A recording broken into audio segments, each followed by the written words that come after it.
এ কলিজার টুকরা যুবক, আমিও তো তোমাদের মতো একটা যুবক। পা দুখানি বাড়ায় দে রে যুবক, আমি তোমাদের পা দুখানি জড়ায় ধরি। তারপরও বলি ফের ফের ফের ওই মালিকের সাথে মহব্বত করো, যেই মালিক তোমাকে সৃষ্টি করেছে, আমারে সৃষ্টি করেছে, ওই মালিকের সাথে একটা সম্পর্ক তৈরি করিয়া নাও। তারপরে মাওলার কবরে যাইও। ওই কবরে যদি জাহান্নামের আগুন আসিয়া লাগিয়া যায়, সহ্য করার ক্ষমতা আমার আপনার নাই। এই দুনিয়ার সাধারণ আগুন সহ্য করতে পারি না, 3000 বছর পর্যন্ত প্রজ্বলিত জাহান্নামের আগুন কেমন করিয়া সহ্য করবারে বাজান। এ বান্দা একটু চক্ষুটা বন্ধ করে দেখো, একটা ফোঁটা চোখের পানি ফালায় দিয়ে আমার মাওলার দরবারে রাত 12টা বাজতে গেলে একটু দোয়া করতে পারো কিনা? এক্ষুনি দোয়া হয়ে যাবে রে বাজান। একটু দেখো চোখের ভিতরে একটা ফোঁটা পানি ফেলায় দিতে পারো কিনা? দুনিয়ার কত কিছু নষ্ট হয়ে গেলে আমরা কাঁদিয়া দিই।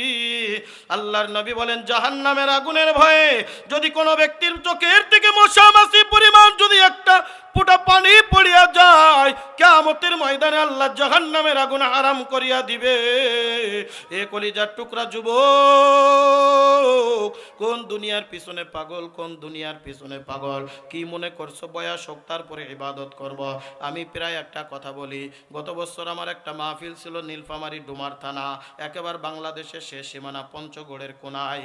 আমি যখন বিমানে করিয়া ঢাকার থেকে সৈয়দপুর বিমানবন্দরে গেলাম, বিমান থেকে নামার পরে কয়েকজন যুবক আমারে রিসিভ করার জন্য আসলো একটা গাড়ি নিয়া।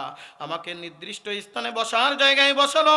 যুবকেরা পাখাটের কিনারায় এসে ডাকতে বলে, হুজুর গত 3 বছর আগে আমাদের এই মাহফিলে আপনি এসেছিলেন, আব্দুস সত্তার নামে, আব্দুস সামাদ নামে কাউরে চিনেননি? হঠাৎ করে মনে পড়লো করোনাকালীন সময়ের মধ্যে আবার নীলফামারে আমি গিয়েছিলাম, ওই জায়গায় মাহফিল করেছিলাম। ওই সময় এলাকায় তেমন একটা মাহফিল হইতেছিল না। ওই আব্দুস সামাদ একা নওজোয়ান যুবক, মাত্র 25 বছর বয়স, ডিসিএসপি অফিস কত জায়গায় ঘুরিয়া ঘুরিয়া মাহফিলের আয়োজন করেছিল। হঠাৎ করে মনে পড়লো আব্দুস সামাদের কথা। ডাক দিয়ে বললাম, কই আব্দুস সামাদ, কই আব্দুস সামাদ রে তো দেখি না। কলিজার টুকরা যুবকেরা মাথা নিচের দিকে দিয়া টপ টপ টপ টপ করে চোখের পানি ফেলায় আর ডাক দিয়ে বলে, হুজুর আব্দুস সামাদ রে কেমনে দেখবেন? আব্দুস সামাদ তো দুনিয়ার জমিনের ভিতরে নাই। গত বছর আব্দুস সামাদ দুনিয়ার থেকে বিদায় দিয়ে চলিয়া গেছে। আমি বললাম, কেমনে বিদায় নিল বলো? হাউমাউ করে যুবকেরা কেঁদে দিচ্ছে। ডাক দে বলে, হুজুর আব্দুস সামাদের কোন রোগ বালা মুসিবত তেমন কিছুই ছিল না। নিয়ম মতো এশার পরে আমরা একসাথে নামাজ পড়লাম, নামাজ পড়ে চা পান করে যার যার বাড়িতে চলে গেলাম। ফজরের সময় একসাথে আবার একত্রিত হব। ফজরের আজান হয়ে গেল, আমরা সবাই আসলাম। আব্দুস সামাদ মসজিদে আসে নাই। চিন্তা করলাম কোনো কাজের কারণে আসতে পারে নাই। আস্তে আস্তে বেলা হয়, আব্দুস সামাদের ফোন করি কিন্তু রিং বাজে, ফোন ধরে না, রিং বাজে, ফোন ধরে না। হাঁটতে হাঁটতে আব্দুস সামাদের বাড়ি গেলাম। ডাক দিলাম, আব্দুস সামাদ বাড়ি আছেন? আব্দুস সামাদের মা ডাক দিয়ে কই, সন্তান ঘুমায়েছে, এখনো ওঠে নাই। আমাদের সন্দেহ জাগলো, আব্দুস সামাদ এত বেলা পর্যন্ত ঘুমিয়ে থাকে না, এতক্ষণ তো ঘুমানোর কথা না। ফোন দিচ্ছি, রিসিভও কেন করে না? ঘরের সামনে দাঁড়ায়া ফোন দিচ্ছি, ডাকতেছি না, দরজা খোলার কোনো সম্ভাবনা নাই। রিং বাজে, আমরা শুনতেছি কিন্তু আব্দুস সামাদের কোনো খবর নাই। সন্দেহ জাগলো, দরজা ভেঙ্গে ঘরের ভিতরে ঢুকলাম। হাউমাউ করে যুবকেরা কেঁদে কেঁদে ডাকতে বলে, হুজুর তাকায় দেখি আব্দুস সামাদ দুনিয়ার জমিনের ভিতরে নাই নাই। আব্দুস সামাদ বুটা জমিনের ভিতরে পড়ে আছে। আব্দুস সামাদের নাক দিয়া রক্ত, কান দিয়া রক্ত, মিনি স্টক করে দুনিয়ার থেকে বিদায় নিয়ে গেছে। এ খুলনার কলিজার টুকরা যুবক, এমনও তো হইতে পারে আমি আপনি দুনিয়ার থেকে বিদায় নিতে পারি। কি নিয়া মাওলার কবরের দিকে যাচ্ছ? ওই কবরের ভিতরে যদি ধরা খাইয়া যাও,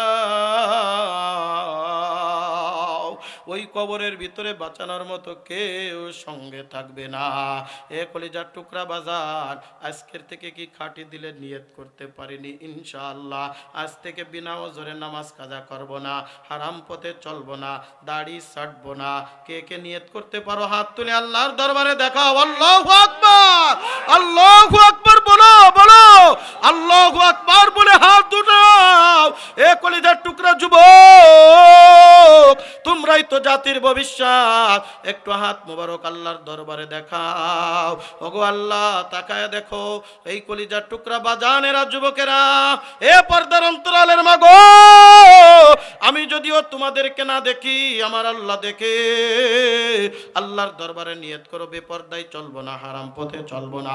আল্লাহ আমাদেরকে কবুল করেন, বলেন আমিন। বান্দা আমার জন্যও দোয়া করিয়েন, আমি আপনাদের জন্য দোয়া করিয়া যাই। জানি না আর জীবনে কোনোদিন দেখা হবে কিনা। আল্লাহ তাআলা আমাদের সবাইকে মাফ করিয়া আমল করার তৌফিক দান করুন, বলেন আমিন। আল্লাহুম্মা আমিন, আল্লাহুম্মা আমিন।